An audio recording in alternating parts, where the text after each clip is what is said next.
ఇప్పుడు జ్యోతిలక్ష్మి గారితో జయమాలిని గారితో కూడా మీరు చేసినట్టున్నారు కదా సాంగ్స్లో. జయమాలిని అంటే అప్పట్లో ఆమె క్రేజు, మీ పక్కన హీరోయిన్ నటించారు. మీరు ఎప్పుడు అసలు ఆవిడని చూసి మీలో కూడా ఏమి మోహం కలగలేదా జగన్మోహన్ చూసి?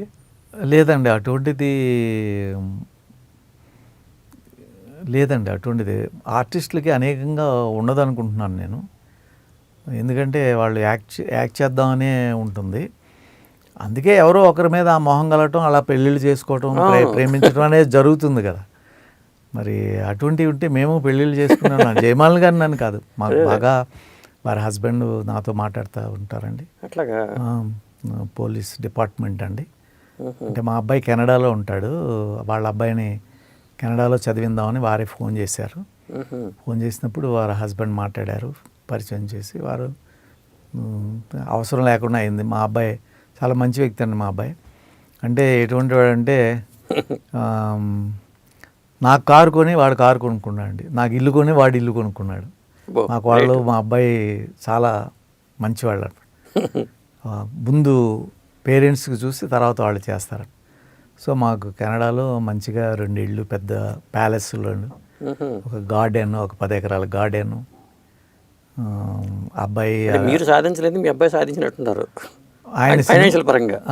ఆయన సినిమాల్లోకి వస్తానంటే ఆయన 6'2" ఉంటాడండి హైట్, పెద్ద బాడీ, చాలా స్ట్రాంగ్ బాడీ, 6'2" హైట్ అంటే పెద్ద డాన్సరు, మంచి ఆర్టిస్టు. నేను కాదు, వాడు మంచి ఆర్టిస్ట్ అండి. కాకపోతే ఏంటంటే నేను చెప్పాను కదా, అదే బిహేవియర్ ఎలా ఉంటుందో యంగ్స్టరు, తర్వాత లక్ ఎలా ఉంటుందో, కృషి చేశాడు కానీ లక్ ఎలా ఉంటుందో.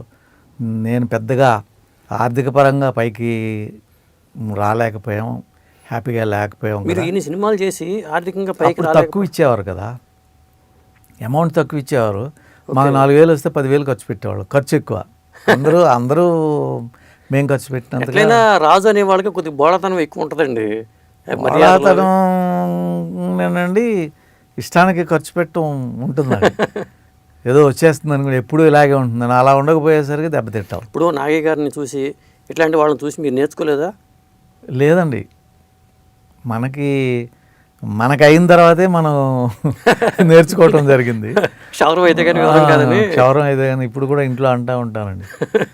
ఏంటి అంటే, క్షౌరం అయ్యాక వివరం వచ్చింది నాకండి, పోనండి ఇప్పటికైనా వచ్చింది అంటూ ఉంటాను. ఏంటి సార్, మీరు లవ్ మ్యారేజా? లేదు, మా విలేజ్, మా రిలేటివ్స్ అని. అట్లా నీళ్ళైనాడికి మాకు పాప, నీళ్ళైనాడిది రిలీజ్కి నాకు నా డాటర్ పుట్టింది. సినిమా ఫీల్డ్కి వెళ్ళే ముందే నాకు మ్యారేజ్ అయింది, 19th ఇయర్లోనే మా విలేజ్లోనే. అంటే అప్పటికే అయిపోయింది మ్యారేజ్ మీకు? అప్పుడు ఫ్యామిలీ ఇక్కడ ఉంచి మీరు వెళ్ళి ప్రయత్నాలు చేసుకున్నారా? అవునండి, అంటే ముందు అవ్వలేదు, వెళ్ళిన ఒక 1 yearలో అయింది. నీళ్ళైనా ఆడేటప్పుడు షూటింగ్ 72లో, నాకు మా పాప 73లో పుట్టింది. తర్వాత అండి, ఇప్పుడు ఆర్టిస్టులు అనగానే రూమర్స్ వస్తూ ఉంటాయి, అట్లా చాలామంది ఆర్టిస్టుల మీద వస్తూ ఉంటాయి. మీ మీద అలా ఏమైనా వచ్చేవి రూమర్స్?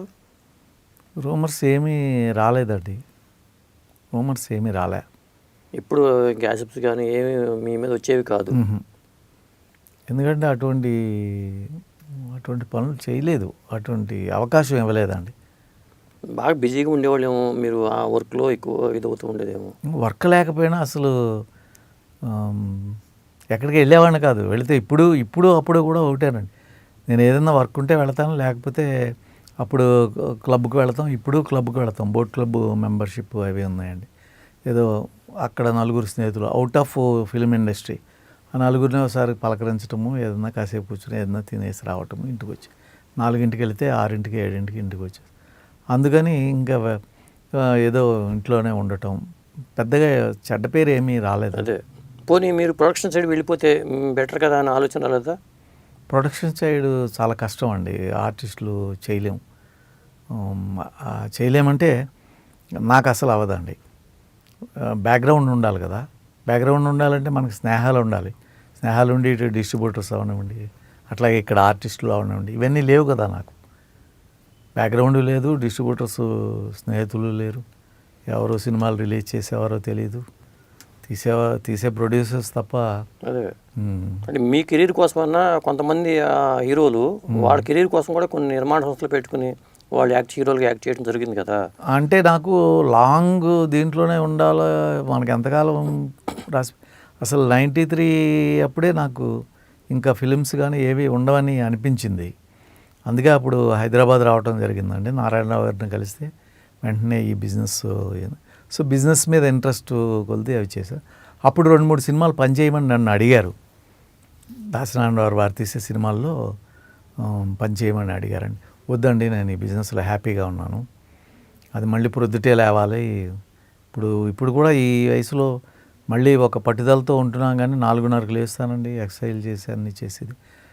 9:30కి నేను 30 కిలోమీటర్స్ ఉంటుంది మా షూటింగ్ అక్కడ, ఈవీపీ అని చాలా దూరం. 9:30కి వదిలితే 10:30కి రూమ్కి వస్తానండి. రూమ్కి వచ్చాక మేకప్ తీసి స్నానం చేసి ఏదైనా తిని. రూమ్ అంటే వాళ్ళు ఏర్పాటు చేశారండి లేదా నేను మొదట కొన్ని రోజులు వారు ఇచ్చేవారండి, అది కూడా ఇష్టం లేక ఎప్పుడు ఉంటుందని చెప్పి ఒక రూమ్, పెద్ద రూమే, బాత్ అటాచ్డ్, ఏసీ అది పెట్టి ఒక హోటల్ రూమ్ లాగా నేనే తయారు చేశాను. ఓకే. అది ఎప్పుడు ఉంటుంది కదా, మళ్ళీ అపార్ట్మెంట్ అంటే పెద్దది అవుతుంది, అనవసరమైంది, ఎవరు ఉండం కదా.